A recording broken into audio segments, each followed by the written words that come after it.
Je n'ai rien su faire. J'ai vraiment prosterné ou prostré, je ne sais même plus comment on dit.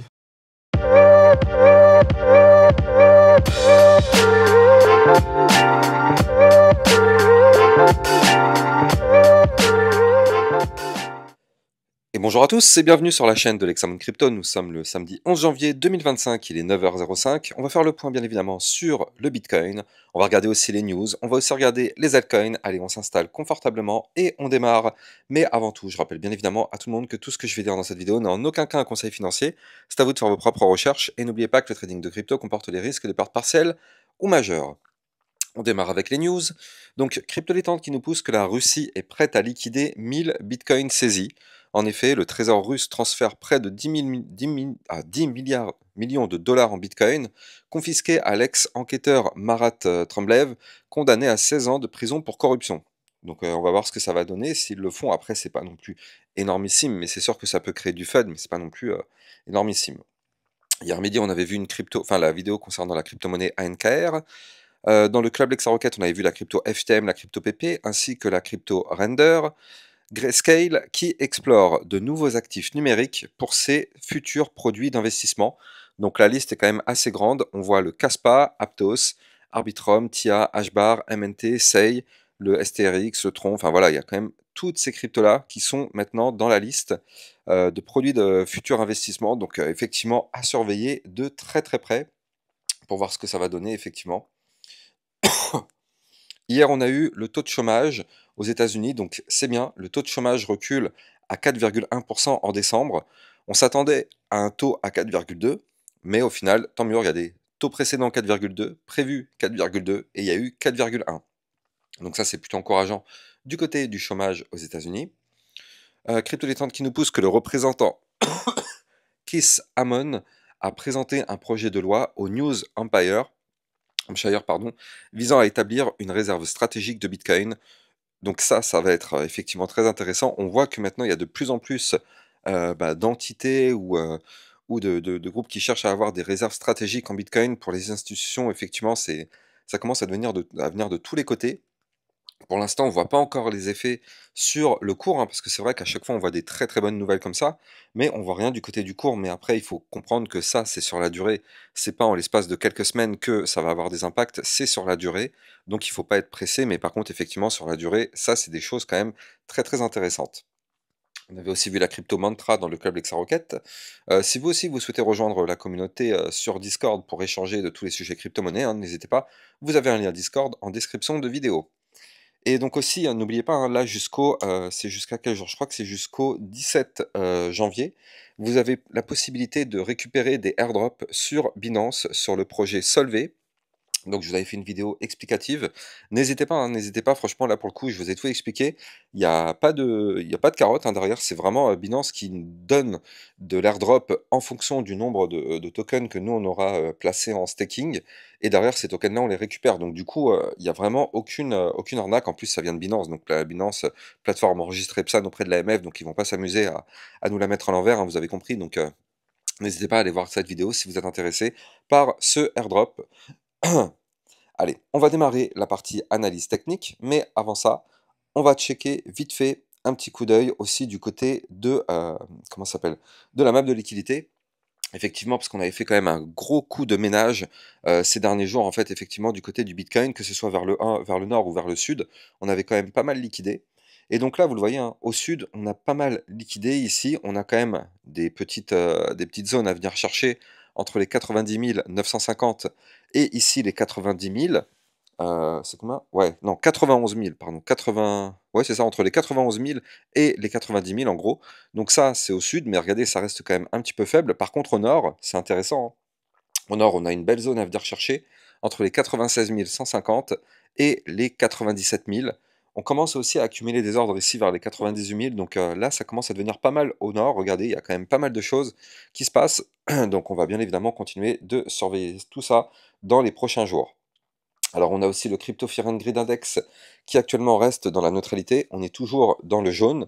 On pousse un tout petit peu vers le orange, hein, vers la peur, mais pour l'instant on n'y est pas encore. Donc bon, c'est mieux effectivement de commencer à investir quand on est dans la peur, voire même encore mieux dans l'extrême peur, plus on est dans le vert, je le rappelle, plus malheureusement ce sont des zones de prise de profit. Et encore une fois, hein, cet indicateur avait parfaitement marqué le top quand on sait qu'on était dans cette zone-là, ici dans le vert, quand on était sur le Bitcoin à 108 000 $, bah forcément derrière ça a marqué le top, on a retracé, cet indicateur nous l'avait parfaitement indiqué ce top.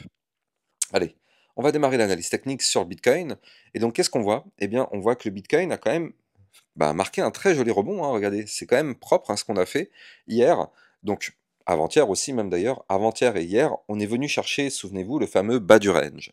Donc là, ce bas du range, il est à 92 517 $, et on voit qu'on a marqué un rebond depuis maintenant 3 jours, on rebondit sur ce niveau clé. Très bien, ça c'est la première bonne nouvelle. Hier, on a failli quand même former une bougie de ravalement haussière.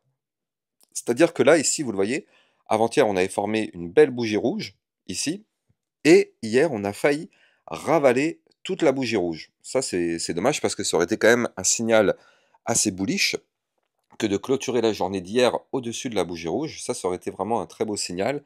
Bon, au final, malheureusement, on n'a pas réussi à le faire, hein, on a clôturé en dessous. C'est pas très grave. Nous, déjà, l'information importante, c'est qu'on est en train de rebondir actuellement. Et ce qui est intéressant aussi au passage, c'est qu'hier, on a réussi donc non seulement à rebondir sur le bas du range, mais on a aussi récupéré la zone de résistance des 93 477. Donc cette zone de résistance se transforme maintenant en un support. Qu'est-ce que ça signifie concrètement? Ça signifie que là, étant donné qu'on l'a récupéré hier, il y a de très très fortes chances pour qu'aujourd'hui on revienne retester ces 93 477 $. Les probabilités sont clairement augmentées, vu que c'est ce qu'on appelle le pullback, on casse un niveau clé, on revient retester ce niveau clé. Donc aujourd'hui ou demain, je ne serai pas du tout surpris de voir le Bitcoin revenir rechercher ce niveau clé. Au contraire, on s'y attend. On s'y attend, il n'y aura pas de surprise, on le sait qu'on y retournera. Maintenant, il faudra absolument que ce support arrive à tenir, et s'il arrive à tenir, dans ce cas-là, ce serait plutôt pas mal, pour rebondir de nouveau, et cette fois-ci, aller récupérer notre prochaine étape, qui est le ruban de moyenne mobile. Donc nous, on a un ruban qui s'étend jusqu'au 96 302, et donc derrière, si on récupère ce ruban, le but serait d'aller chercher la résistance majeure des 98 018 $. Et ce qui est bien, c'est que si on arrive effectivement à récupérer cette zone de résistance, les probabilités seraient augmentées pour aller chercher le haut du range. Je rappelle, hein, pour les débutants, quand on rebondit sur le bas du range, le but est d'aller chercher par la suite le haut du range. Comme vous le voyez, hein, c'est ce qu'on avait formé déjà ici. On avait rebondi sur le bas du range, puis on a été chercher le haut du range. Donc là, peut-être qu'on pourrait faire exactement la même chose si on rebondit de nouveau sur ce bas de range et qu'on va chercher par la suite le haut du range. En tout cas, pour l'instant, on en prend la direction. Mais pour confirmer tout ça, on n'a pas le choix, il va falloir récupérer les niveaux clés que je viens de vous expliquer. Maintenant, ce qui est intéressant, c'est que du côté du Bitcoin, les bandes de Bollinger commencent vraiment à devenir très très très resserrées. Regardez ça. Là, on commence à être hyper serré. Et donc ça, on le sait, hein, quand les bandes de Bollinger sont serrées, c'est qu'on est en train de préparer un mouvement de forte volatilité. Alors, c'est pas pour tout de suite, faut pas être pressé, c'est pas pour tout de suite, mais en tout cas, ça signifie que le jour où ces bandes de Bollinger sont breakées, que ce soit par le haut ou par le bas, hein, c'est pas parce qu'on parle de volatilité que ça va toujours aller vers le nord. Ça peut très bien péter par le haut comme par le bas, mais c'est pas grave. Nous, tout ce qu'on sait, c'est que là, on est en train de préparer depuis maintenant plus d'un mois un mouvement extrêmement volatile du côté de notre Bitcoin. Alors bien sûr, on espère que ce sera un mouvement haussier, mais le Bitcoin, vous le savez, fait bien évidemment ce qu'il a envie de faire, et justement, s'il a envie de liquider le maximum de personnes pour repartir à vide par la suite, eh bien, il le fera sans scrupule. Il faut quand même noter que du côté du RSI, on est toujours très très bas, on est actuellement à 46,42. Donc ça, c'est plutôt pas mal du tout. On est bas, on est dans une zone de survente, donc bon, ça commence à faire en plus quelques temps qu'on est dedans. Et regardez, hein, on a fait exactement la même chose du côté du momentum MACD, c'est ce qu'on craignait. On l'avait déjà vu, effectivement, hein, regardez ça. On avait un momentum MACD qui avait duré quand même depuis le 25 novembre jusqu'à le 15 décembre. Derrière, ça c'était un momentum bear. Derrière, on a fait une tentative du côté bull pour reprendre le momentum. Regardez, la tentative a été ridicule. Et derrière, les bears ont de nouveau repris le contrôle. Et donc là, justement, c'était notre inquiétude, hein. On voulait absolument pas refaire effectivement ce type de scénario. Et bien, c'est exactement ce qui s'est passé depuis le 18 décembre jusqu'au 4 janvier. On a de nouveau eu un nouveau momentum bear. Puis derrière, les bulls ont essayé de reprendre la main. Regardez, ça a duré 3-4 jours. Ça n'a eu strictement aucun impact. Et de nouveau, les bears sont dans le contrôle.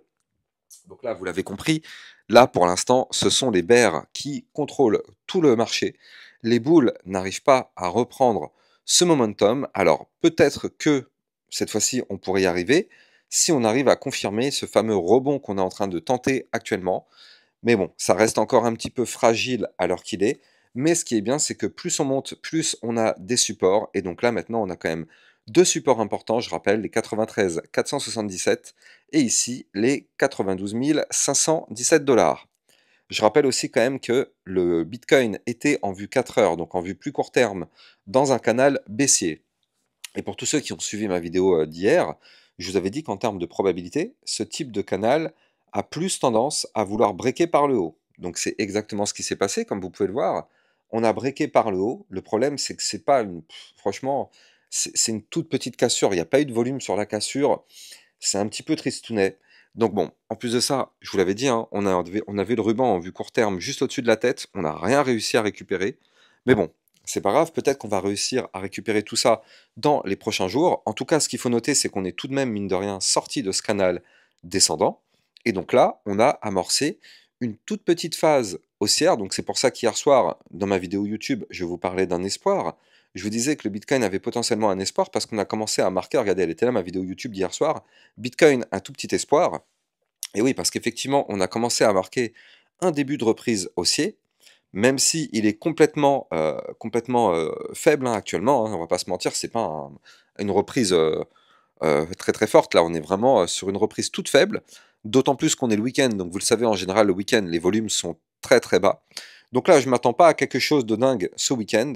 Par contre, ce qui serait bien, c'est qu'on arrive dès la semaine prochaine à récupérer le ruban de moyenne mobile, donc repasser au-dessus des 96 334 dollars. Ça nous permettrait de casser en vue court terme les bandes de Bollinger qui sont encore plus resserrées que tout à l'heure ce qu'on avait vu.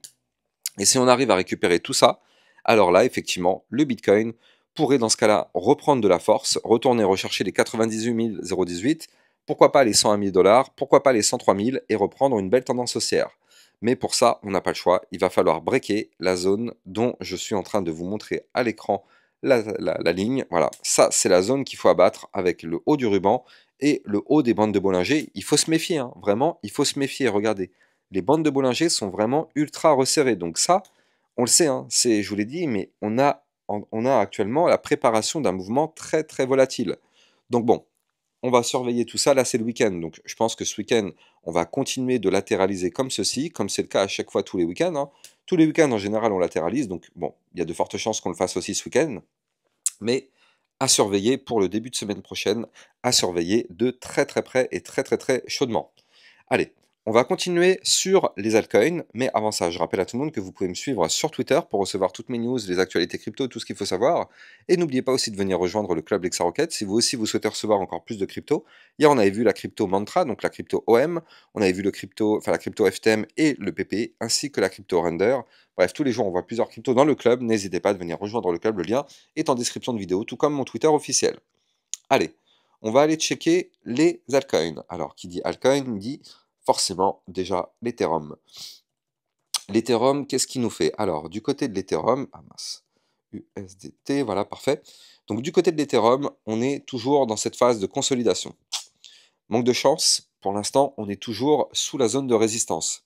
Regardez, la résistance, elle est ici, à 3294 dollars. Ça, c'est la résistance qu'il faut récupérer. Tant qu'on n'arrive pas à passer cette résistance, vous l'avez compris, on est dans une situation très très très délicate. Situation très délicate parce que là, si on n'arrive pas à repasser au-dessus de cette résistance, malheureusement, on augmente les probabilités de venir rechercher ici le bas du range. Je rappelle, hein, on a un bas de range à 3125 dollars. Maintenant, le problème, c'est que là, on n'a aucune figure chartiste ou rien du tout qui nous montre qu'on est en train de reprendre de la force. Donc, si on n'arrive pas à récupérer très très vite cette résistance, il va falloir faire extrêmement attention du côté de l'Ethereum. D'autant plus que j'en ai pas parlé tout à l'heure, mais c'est une erreur de ma part, il faut absolument en parler. On a un dollar index qui continue d'exploser, regardez ça. On n'a fait que pousser, pousser, pousser, pousser, et donc là, on a un dollar index qui a fait quand même une pointe quasiment à 110. Regardez, on a été chercher les 109 957, mais on a été pour l'instant rejeté par ce niveau clé, mais regardez la prise de force du dollar index, regardez la force qu'il a. Et je vous rappelle, hein, le dollar index a formé en vue mensuelle un gigantesque pattern en triple bottom.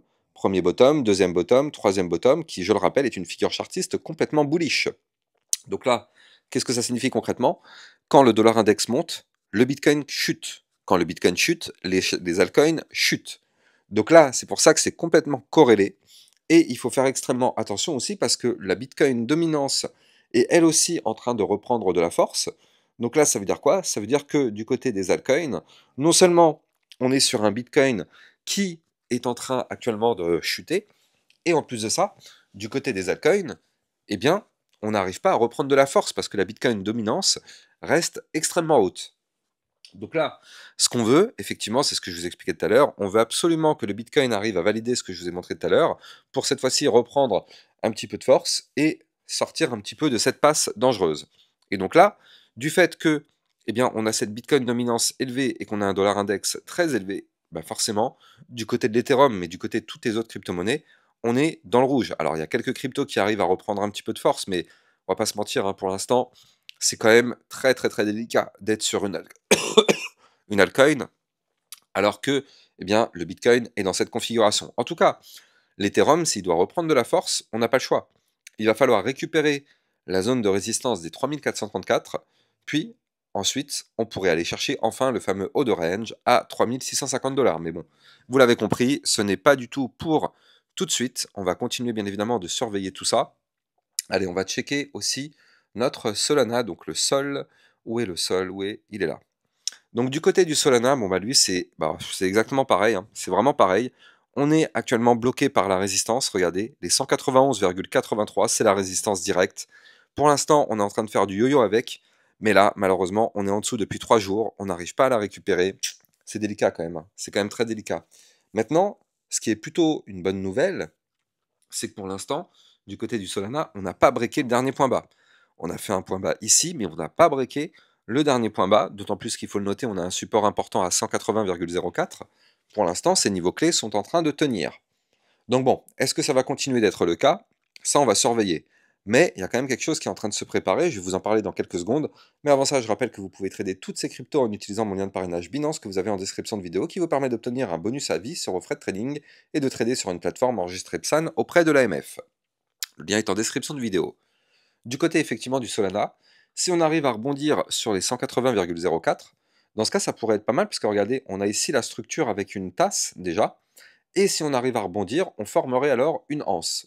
Je rappelle qu'une tasse et anse est une figure chartiste de retournement haussier, donc là du coup, pour l'instant ce n'est pas validé, mais si jamais on arrive à reprendre de la force du côté du Solana, eh bien on pourrait tenter la validation de ce pattern. Mais bon, pour ça, vous l'avez compris, il faut absolument récupérer les 191, et puis derrière, on aura une résistance très importante à 204, qui correspond à une résistance, mais en plus de ça, ça correspondra au haut du ruban de moyenne mobile, donc il va falloir surveiller tout ça. Par contre, si on arrive à récupérer ces deux niveaux clés, alors oui, on prendrait la direction donc du haut de la tasse séance à 218, et si effectivement on arrive à valider ce pattern, alors dans ce cas-là, le Solana pourrait reprendre de la force, retourner rechercher les 249 $, peut-être même les 260, et faire un nouvel ATH. Mais bon, pour l'instant, prudence extrême du côté des altcoins. Tant que le Bitcoin n'aura pas repris vraiment une belle tendance, ben ça risque d'être quand même plutôt compliqué du côté des alts. Donc prudence et patience. En tout cas, si vous avez kiffé la vidéo, n'oubliez pas de liker, commenter, partager au maximum. Abonnez-vous à la chaîne YouTube, vous le savez, ça vous permet d'avoir tous les jours une, deux à trois vidéos concernant le Bitcoin et les altcoins. Excellente journée à vous, à plus tard, ciao ciao.